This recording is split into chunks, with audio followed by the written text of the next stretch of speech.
Et nous te soumettons, Seigneur, ce moment encore entre tes mains. Père, dispose nos cœurs à l'écoute de ta parole. Éloigne de nous toute forme de distraction au nom de Jésus. Amen. Éloigne de nous même la familiarité de ta parole, Seigneur. Même si c'est un passage que nous connaissons, Seigneur. Aide-nous à voir et à comprendre ce que tu veux nous dire ce matin. Par la voix de ton serviteur, Seigneur, communique tes oracles. Seigneur, nous prions que ton Esprit Saint soit à l'œuvre et que tout esprit contraire à ton Esprit se taise et soit soumis à l'autorité de ton Esprit Saint au nom de Jésus-Christ. Amen. Amen. Merci, chérie. Frère, dans le Seigneur, à l'église, quand on prononce le mot donner ou le verbe donner, ça peut parfois déranger. Et l'expérience que nous avons par la grâce de Dieu, c'est que quand à l'église on dit donner, certains même, sans dire à haute voix, peuvent dire dans leur cœur, ils ont encore commencé. Ils ne voient pas que les temps sont durs. Mais à la vérité, la parole de Dieu, dans sa totalité, est axée sur ce verbe. Dans les us et coutumes des peuples en Afrique, nous avons toujours la générosité comme un mode de vie. En effet, quand on observe la manière dont nous avons vécu, il était commun de voir les enfants aller d'une maison à une autre pour manger. Les enfants viennent chez vous, ils mangent, dès qu'ils ont fini, ils se lèvent, ils partent chez le voisin. Les parents se sentaient heureux de nourrir chaque enfant qui entrait à la maison. Mais au fil du temps, on a vraiment l'impression que cette habitude a perdu sa lumière. Peut-être à cause de la conjoncture économique, que sais-je.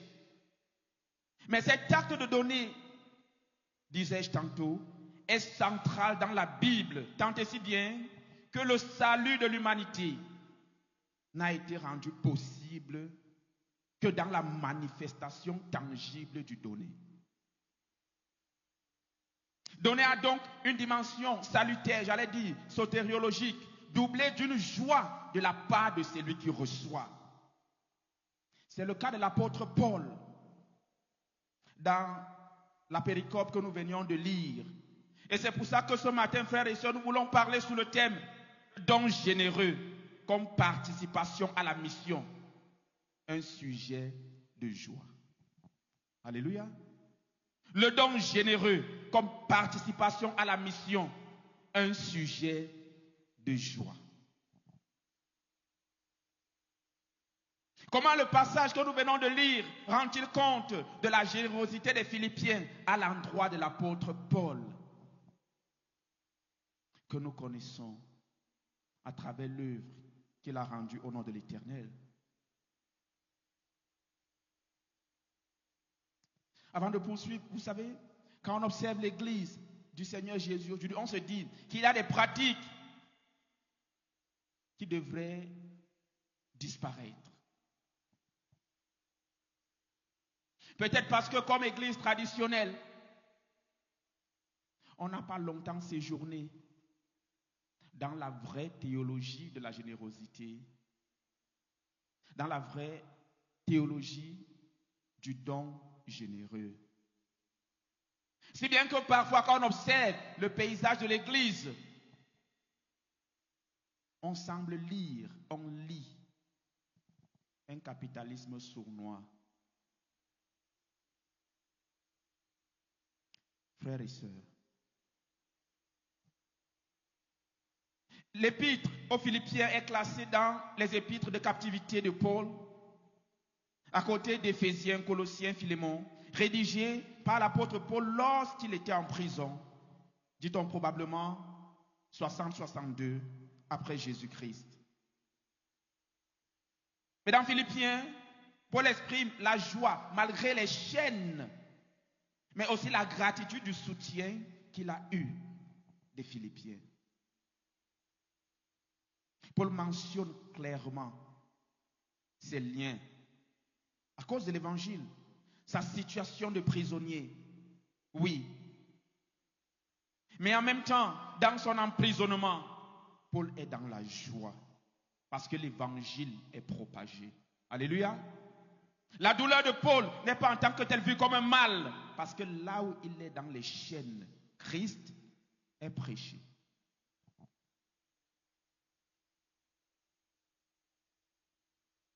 Frères et sœurs, dans cette lettre, Paul reconnaît l'aide matérielle apportée par Épaphrodite et les encouragements à l'unité, à la fermeté dans la foi. Il encourage ces Philippiens. Mais qu'est-ce que ce passage nous réserve, frères et sœurs? Comment pouvons-nous comprendre ou comment devons-nous comprendre ce passage? Nous l'avons subdivisé en 4 sous-parties. On veut rester vraiment textuel. Philippiens chapitre 4, versets 10 à 20. La première partie, les versets 10 et 11, qu'on peut intituler « Justification de la joie de Paul quant au soutien reçu ». Et on peut encore lire. « J'ai eu grande joie dans le Seigneur à voir enfin fleuri votre intérêt pour moi. Il était bien, toujours vivant, mais vous ne trouviez pas l'occasion. Ce n'est pas mon dénuement qui m'inspire ces paroles. J'ai appris en effet à me suffire en toute occasion. » Bien-aimé, dans ces versets, Paul exprime sa joie. On peut le lire, n'est-ce pas? Paul est content. Alléluia. Il exprime sa joie. Mais en même temps, il dit, attention, ne pensez pas que j'exprime ma joie comme ça dans le vide. Ce n'est pas juste parce que vous m'avez donné que j'exprime ma joie. Mais c'est parce que vous avez l'habitude de faire cela. Vous savez, quand nous sommes dans les relations humaines, parfois il suffit que vous donnez quelque chose à quelqu'un ou que vous observiez que telle personne a donné quelque chose à quelqu'un ou à une autre personne et que la personne qui reçoit fait le témoignage selon lequel cette personne est une bonne personne. Mais bonne pourquoi? Seulement parce qu'elle a donné quelque chose de l'argent. Et nous avons des témoignages comme quoi quelqu'un qui vit une vie qui n'honore pas le Seigneur parce qu'il a mis dans la poche la main et a sorti 100 000 et a donné à une autre personne. La personne à qui l'argent parvient commence à dire cette personne est une bonne personne, hein? Elle m'a donné 100 000. La joie est manifestée du simple fait qu'on ait donné de l'argent, mais pas que la personne qui a donné de l'argent a l'habitude de le faire et que c'est son caractère. Paul dit non, ne croyez pas que j'acclame ou que je suis fier parce que vous me donnez. Ce n'est pas comme si votre don m'amène à vous dire que je suis content. Mais en fait, je suis content parce qu'il y a une raison à cette joie.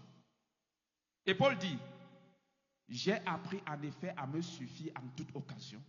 Pour dire quoi? Même si vous ne m'aviez pas donné, croyez-moi, je devais garder mon identité d'enfant de Dieu et faire l'œuvre de Dieu. Vous savez, frères et sœurs, quand on parle du don, il y a les dons qui corrompent, n'est-ce pas? Nous avions assisté à un séminaire. Et le serviteur de Dieu qui donnait le séminaire a une question. Et la question était, pasteur, vous avez votre chrétienne, vous savez qu'elle est prostituée. Et elle vient vous donner de l'argent qu'elle a gagné la nuit. C'est pas à Mini Ferme ou à Ekonou là-bas, ils ont leur secteur. Vous allez prendre sans rien lui dire. Et le pasteur a dit, je vais prendre. Et toute la salle fait, waouh. Vous n'allez rien lui dire. Non, je vais prendre et je vais la laisser partir. Il y a des dons qui peuvent corrompre. Mais dans ce que l'apôtre Paul dit, il faut lire en filigrane qui ne se laissent pas être corrompus par les dons, parce que même si ça ne venait pas, ils devaient continuer l'œuvre de Dieu. Une petite pause, frère, dans le Seigneur. À l'église, il y a des besoins. À l'église, le Seigneur bénit. Il bénit réellement. Et l'argent de l'œuvre de Dieu se trouve chez nous, dans nos poches. Nous avons des talents pour faire l'œuvre de Dieu. Mais des fois, ceux qui sont, entre guillemets, les bailleurs de fonds de l'église, parfois peuvent faire des dons et conditionner le type de parole qui doit être prêchée.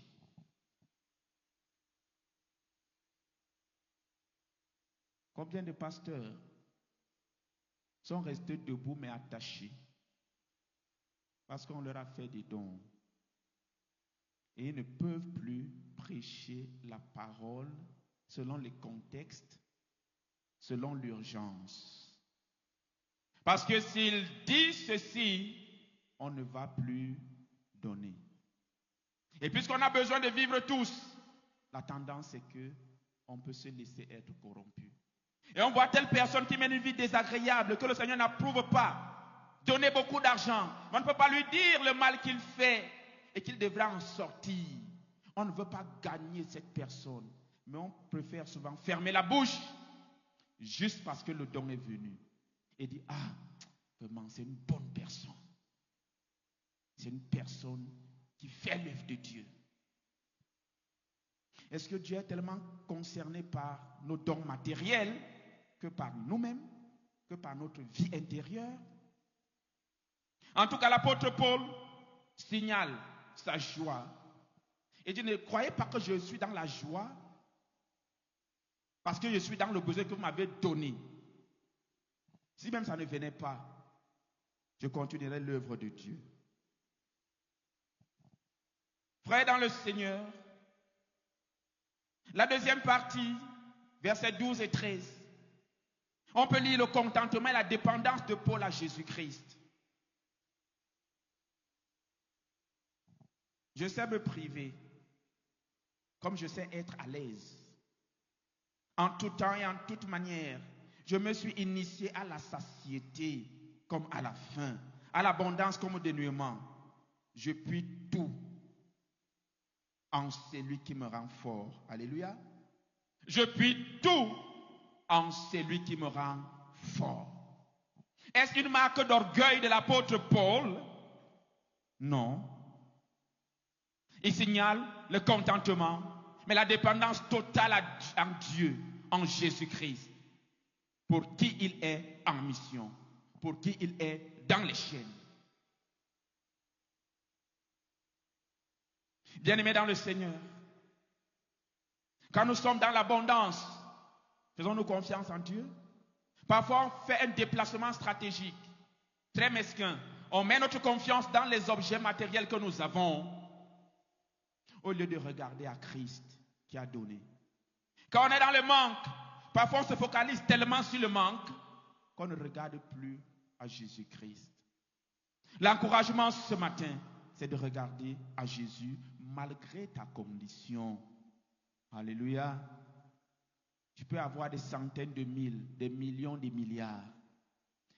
Jamais ne reste tes yeux fixés sur cela, mais sur Jésus-Christ. Parce que c'est lui l'auteur et le consommateur de notre foi. Il y a un enfant de Dieu, un disciple de Christ, qui avait de la richesse, une grande boutique, et la boutique s'est brûlée. La boutique s'étant brûlée, le dimanche qui suivait, ce disciple de Christ et son épouse sont venus dire merci à Dieu à travers une offrande. Et les chrétiens ont dit, mais comment votre boutique brûle? Des millions. Vous venez dire merci à Dieu. Il faut avoir les yeux fixés sur Tchape Yesu. Il faut avoir les yeux fixés sur Jésus-Christ. Malgré les circonstances, c'est lui qui appelle à l'existence ce qui n'existait pas. Permettez-nous de faire ce détour. Quand nous avions commencé notre formation pour servir davantage le Seigneur. Nous avions pratiquement un seul pantalon. Vous savez encore quelle couleur, chérie? Vous savez, une couleur un peu terre. Kaki, voilà. Ce pantalon, je le mettais toujours propre. Ne me demandez pas comment ça s'est passé. Je marchais, j'allais à l'école, énergie débordante. Vous savez, quand il y a des difficultés, Dieu nous donne les capacités pour avancer. Et pendant pratiquement 2 ans, 3 ans, quand le pantalon a commencé à se déchirer, un frère de la communauté avait apporté les tissus. Et avec ces tissus, mon épouse, qui est styliste, modéliste, spécialiste de couture française, m'a fait 2 pantalons. Alors ce pantalon-là, je l'ai abandonné. Apprendre à vivre dans la souffrance, dans le manque, en mettant sa confiance en Dieu. Pas en des hommes, mais en qui? En Dieu, en Zamba, en Loba, en Tchape Yesu, comme on dit chez nous à l'ouest. C'est lui, l'auteur et consommateur de notre foi. Parfois, quand on fait ce déplacement, on met notre confiance en des hommes. Il y a toujours déception. C'est ça, non? Vous savez, lorsque nous avons grandi, tu pouvais appeler tel oncle. Allô, tonton, tu peux m'envoyer 5 000 là? Je n'ai même pas. Je dis, mais tonton n'en a pas l'argent, comment? Nous sommes déjà tontons aujourd'hui. Mon épouse et moi avons l'opportunité d'avoir 4 enfants. Nous sommes tontons, nous avons. Parfois, on peut appeler, mais il n'y a pas. Il n'y a pas pourquoi. Parce que ça gère le bataillon. C'est ça, non?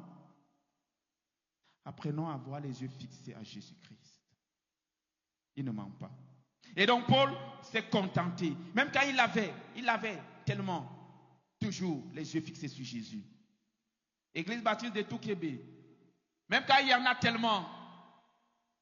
Est-ce qu'on peut avoir toujours les yeux fixés sur Jésus?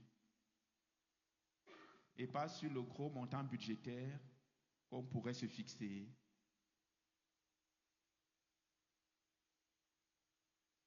En tout cas, c'est ce que la Bible nous enseigne ce matin à travers Paul. Bien-aimés, les frères, les Philippiens, ont manifesté de la générosité à l'endroit de l'apôtre Paul pour que la mission de Dieu continue à travers Paul. C'était des dons généreux. Ce n'étaient pas des dons taxés. On est ensemble? Tu peux parler ce matin sans inquiétude. Ce n'est pas menotté. Bien-aimés dans le Seigneur, des fois l'Église adopte des pratiques anti-bibliques. On dit donner, mais à partir de 1000 francs.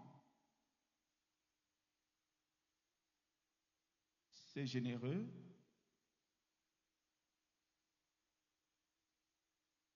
Peut-être, je me dis souvent peut-être, que parce que nous n'avons pas tellement grandi, peut-être à travers les missionnaires, dans cette culture évangélique de la générosité pour la mission.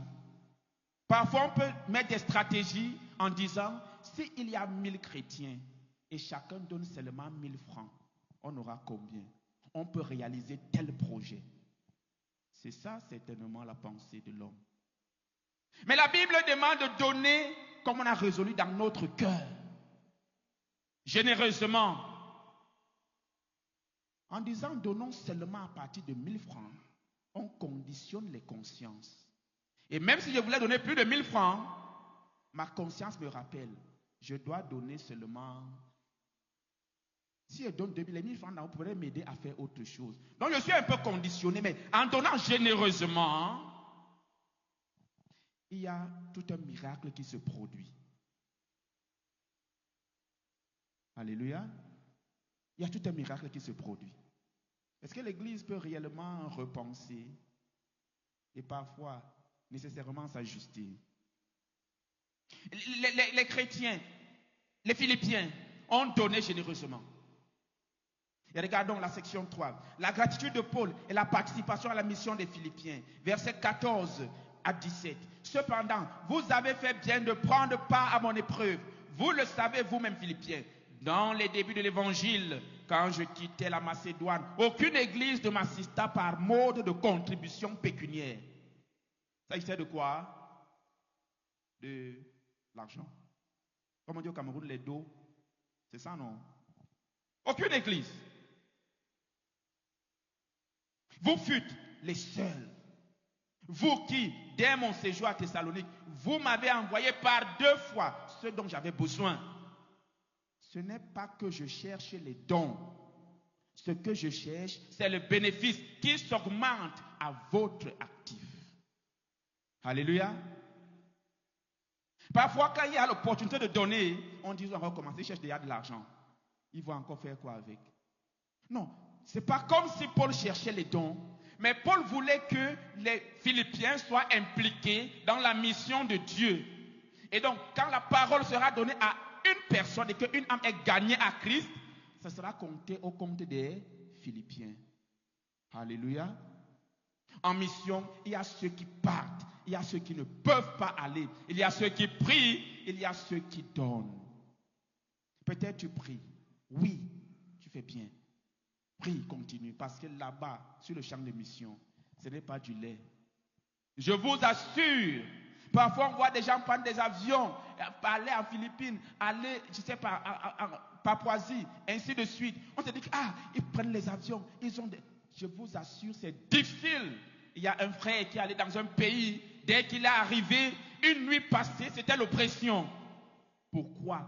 Parce qu'il partait aider, former les gens à traduire la Bible en leur langue locale. Est-ce que le diable peut aimer ça?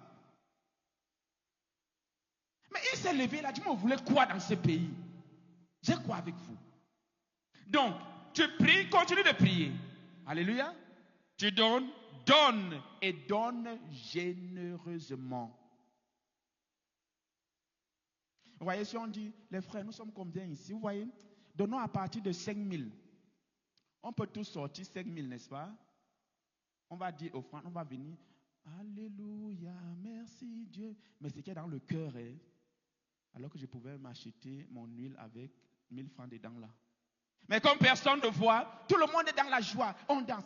Alléluia. Et puis, le Saint-Esprit est là. Mais c'est qui est dans le cœur. Et l'Église a parfois contribué à maintenir les gens dans les chaînes. En ne prêchant pas ce qui doit être prêché. Parce qu'on a peur. Et on a des cibles à atteindre. L'or et l'argent appartiennent à Dieu. La générosité, les dons généreux. Nous faisons partie d'un ministère de levée des fonds, un ministère international de levée des fonds. C'est tout un ministère. Être enseigné par la parole de Dieu comment lever les fonds. Ça fait mal à l'église quand on peut voir des églises s'endetter pour faire des choses de Dieu alors que l'argent et l'or appartiennent à Dieu.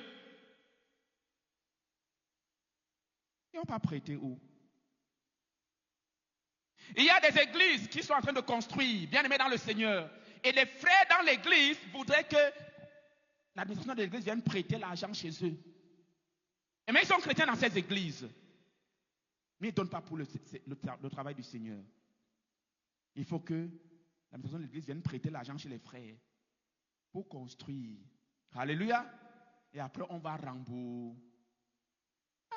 Et on dit chrétien baptiste. Nous sommes des gens, we are people of the book. Nous sommes des gens du livre.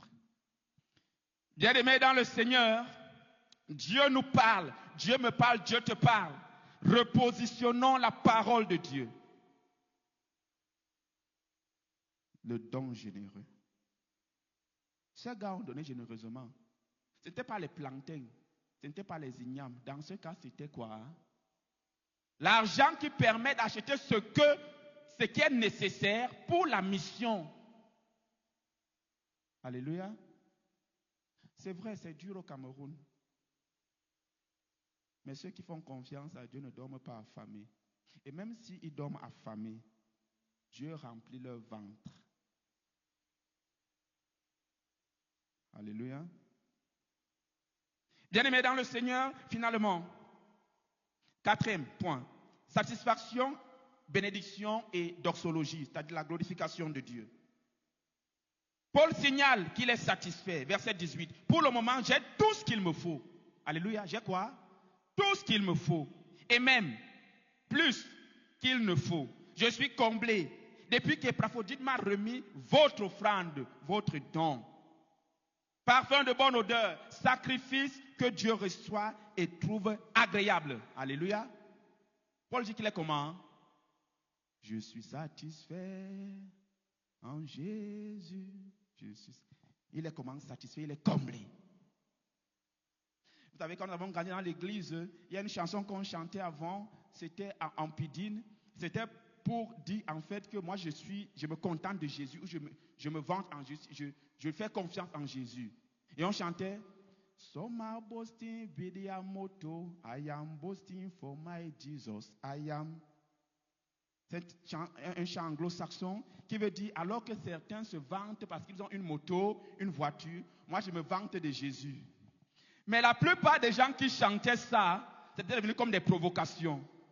C'est-à-dire tu veux attaquer quelqu'un qui a sa richesse et tu entonnes. Some are boasting with their motto, I am boasting for my Jesus, I am. C'est la théologie de la pauvreté. Bien-aimés dans le Seigneur, regardons. La Bible dit qu'il était satisfait, il était comblé, j'étais comblé. J'avais même plus qu'il ne m'en fallait. Alléluia. Il y a là-dedans la théologie de l'excellence. L'église d'aujourd'hui est médiocre. Parce qu'on n'est pas passé par la transformation de notre intelligence.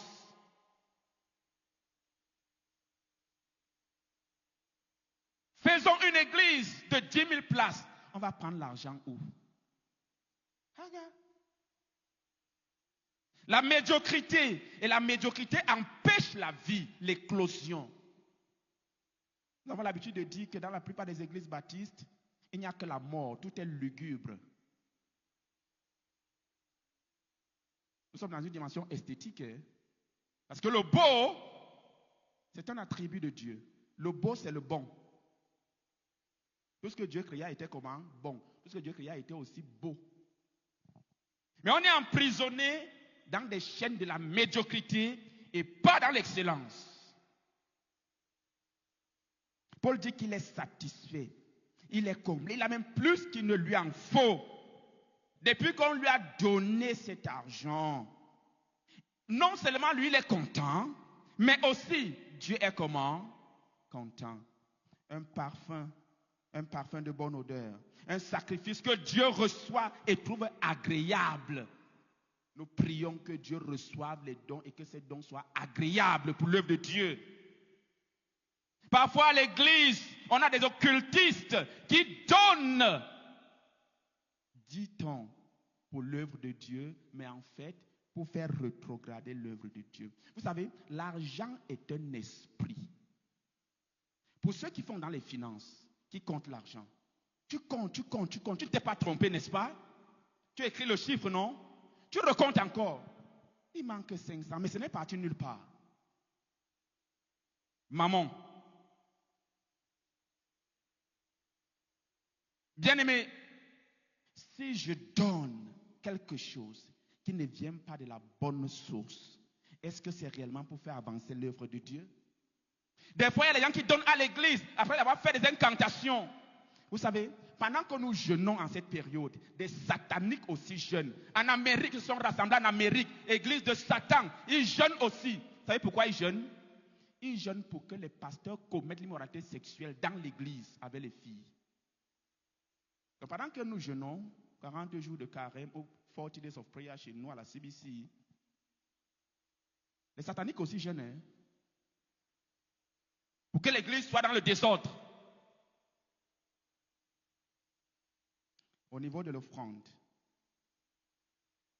ce qui est donné doit apporter satisfaction.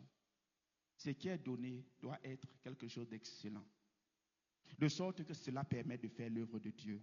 Et après que Paul ait signalé cela, bien-aimé dans le Seigneur, il prononce maintenant la bénédiction. En retour, mon Dieu comblera tous vos besoins. Pas certains, mais tout, la totalité. Tous vos besoins, tout. Notre Dieu n'est pas parcellaire, partial. Il est dans la figure du total, la totalité. Parfois, on a mis notre Dieu à côté. On dit qu'il ne peut pas s'occuper de ça. Qui t'a dit? Et on prend mon problème comme étant mon problème. C'est ton problème. Ça va donc rester ton problème. Mais si on laisse à Jésus, il s'occupe de tout. C'est ma maladie. Ce sont mes maux de tête. On s'approprie quelque chose. Mais Dieu est capable de faire tout. Il pourvoira à tous vos besoins selon sa richesse, avec magnificence dans le Christ Jésus. C'est pour dire que ceux qui bénéficient de la bénédiction de l'Éternel doivent être localisés en Jésus sans déplacement. Comme si on a fait un cercle et nous sommes à l'intérieur, on ne sort pas. Et on bénéficie de ce que Dieu a pour nous. Parfois, le manque de bénédiction peut résulter du fait qu'on a visité Dieu. On n'a pas demeuré. C'est lui qui demeure sous l'abri. C'est lui pas celui qui visite. Parfois, on peut être des parfaits visiteurs. On visite et on sort. Mais comment on peut recevoir ce qui devait nous être donné, sinon dans le siècle, en Jésus, sans déplacement? Bien-aimés dans le Seigneur, Paul finalement ne va pas manquer de glorifier le Seigneur l'Éternel. Et il dira, Paul dira, en retour, mon Dieu vous comblera de tous vos besoins selon sa richesse avec magnificence dans le Christ. Gloire à ce Dieu, notre Père, dans les siècles des siècles. Amen. Qu'est-ce qu'il faut retenir? Donnez généreusement à ceux qui s'appliquent au ministère de la parole, évangélistes, missionnaires et que sais-je encore. Donnons généreusement. Donnons comment? Je vous assure, si on ne s'amende pas de manière individuelle, et nous ne faisons pas ce qui est biblique, on peut faire des choses qui correspondent aux structures dans lesquelles nous servons le Seigneur. Mais c'est peut-être des choses que Dieu ne recommande pas. Donnons généreusement selon les besoins. Et Dieu bénit. Il y a les missionnaires, il y a les évangélistes.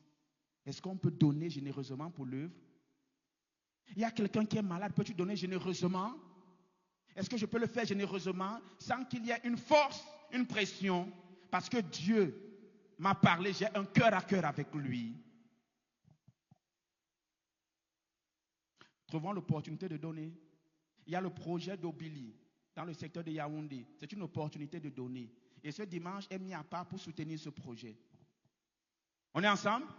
Dans d'autres églises, on dit, les pasteurs vont donner 100 000. Non, on ne parle pas seulement des pasteurs. Comme c'est eux qui sont à la chair, ils disent, les anciens vont donner 100 000. Les diacres vont donner 50 000 pour réaliser ce projet. Maintenant, les chrétiens vont donner peut-être 20 000. Hello? Est-ce qu'on dit à quelqu'un, voilà ce que tu dois donner pour l'œuvre de Dieu, quand il sait que tout ce qui appartient à Dieu? Sommes-nous pas dans la taxation stratégique parce qu'on va accomplir quelque chose? Si c'est Dieu qui a l'œuvre, rien ne peut le dépasser. Et il veut collaborer avec nous. Il est le chef chantier, il est l'architecte, il nous attend au chantier. Il organise tout, il voudrait que nous puissions participer. Allons nous répondre à cela et saisir l'opportunité pour ce projet d'Obili afin qu'ensemble nous puissions faire l'œuvre de Dieu. Comme tu as résolu en ton cœur, donne dans la qualité, dans la quantité, selon les avoirs. Cette femme avait donné 2 pièces. Combien de pièces? 2 pièces. Combien? 2 pièces. C'était tout. Elle a donné sa vie.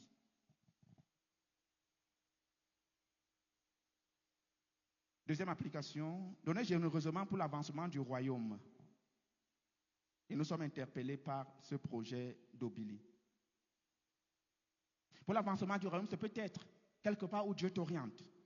Dans ce cas, ce projet, c'est pour que ça puisse générer des revenus pour continuer la mission de Dieu. Finalement, donnons avec joie. Donnons avec joie. Amen. Donnons avec joie. Jésus, Dieu aime celui qui donne avec joie. Ce n'est pas en donnant avec un sourire, mais le cœur est sade. Oui, c'est vrai que le don me détache de ce que j'ai pour aller ailleurs. Mais ce détachement, c'est pour donner la vie à quelqu'un d'autre. Car Dieu a tant aimé le monde qu'il a donné son Fils. Qu'il a fait comment? Donner. Au commencement, verset 26 de Genèse 1. Faisons l'homme à notre image selon notre... Dieu nous donne son image et sa ressemblance. Donner est central à la parole de Dieu pour l'avancement de son royaume. Tu peux vouloir donner, mais tu n'en as pas. Mais est-ce qu'on n'a pas vraiment? Parce que si on ne donne pas financièrement, on a des talents, on peut mettre à la disposition pour servir le Seigneur. Nous avons 2 pieds, 2 mains. Qu'en est-il de ce serviteur de Dieu, le pasteur Nick, qui n'a ni main ni pied? Il a un semblant de pied, c'est avec ça qu'il nage, c'est avec ça qu'il frappe l'ordinateur, c'est avec ça qu'il s'amuse quand il veut jouer au football. Vous connaissez le pasteur Nick? Je crois que c'est un Américain. Alléluia. Quand je le regarde, moi, il ne sait pas nager. J'étais moi dans la piscine. C'était bon pour moi. Mais j'étais le pasteur Nick à Ebebda. Vous serez surpris. Vous allez le trouver au bord. Parce qu'il nage parfaitement. Donc tu as ton corps, tu as tes talents, tu as une pensée, tu as une raison. Contrairement à ceux qui pensent que la raison c'est à jeter, c'est faux. On peut mettre cela au profit du Seigneur parce qu'elle doit être soumise à l'orientation de Dieu pour faire les choses de Dieu. Le don généreux comme participation à la mission, un sujet de joie. En donnant, tu apportes la joie à celui qui est dans le besoin. En donnant, Dieu est joyeux. Mais toi aussi, tu expérimentes la joie. Et la Bible dit, il n'a plus de bénédiction de faire quoi? Il n'y a plus de bénédiction de... Voilà. Bien-aimé, que cette parole du Seigneur parle plus que la voix que vous avez écoutée ce matin. Vivons en communion et laissons la mission de Dieu progresser dans nos mains. Prions le Seigneur. Seigneur, merci pour ta parole. Merci pour la grâce. Aide-nous à appliquer ta parole. Quand même les temps sont difficiles, tu pourvoiras. Et tu as déjà pourvu. Tu t'es pourvu pour ta mission. Apprends-nous à compter sur toi en tout temps. Parce que tu disposes les cœurs des gens en notre faveur. Pour ce projet d'Obili, nous prions, Seigneur, que tu nous utilises dans nos divers talents et que nous puissions donner de manière sincère, de manière juste, de manière généreuse, pour que ton royaume avance dans le secteur de Yaoundé. Que ta grâce et ta paix soient notre partage. Au nom de Jésus-Christ, nous prions. Amen.